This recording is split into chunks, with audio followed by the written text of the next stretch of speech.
three vertebrae which you're going to see in this chain is the cervical vertebrae, thoracic vertebrae, and the lumbar vertebrae.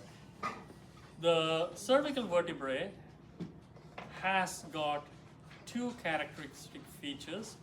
One is that its spinous process is bifid. You can see it's two. Bifid means two fins. So this is the bifid spinous process. Spinous process is the process that extends to the posterior side. This is the transverse process which goes to the lateral side.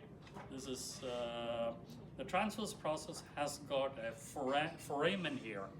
So you can hear there's a hole here which is not seen in any of the other vertebrae. So the moment you see a hole here, you know that it's a cervical vertebrae. Okay? Bifid spinous process and transverse foramen.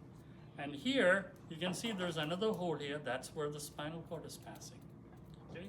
So that is the cervical vertebrae. Thoracic vertebrae, the body of the vertebrae is bigger than the cervical, bigger body, and the spinous process is going down. So it's going down like this. So when you see this going down, this is definitely the thoracic vertebrae. Okay? And the lumbar vertebrae, bigger body, and the spinous process is not going down like the thoracic, it's going back, but it's blunted. So one is bifid, the other one is going down, and the third one, the lumbar, is going back, but blunted. Okay? So that is the difference between the three vertebrae. And there are two things which I want you to know. One is atlas and axis. So these two are cervical vertebrae because they have transverse foramen. Okay, and this is the atlas. And we said that there is an occipital condyle on the condyle of the occipital bone. Or the occipital bone has got a condyle, and this is what fits into the. So this attaches to the skull. So, and this is the vertebrae that gives the nodding movement.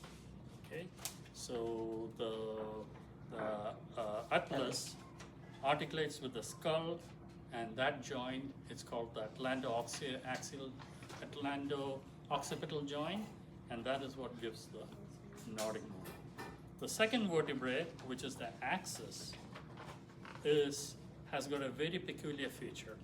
It has got a process which extends up, and this process is called the dens, or the odontoid process.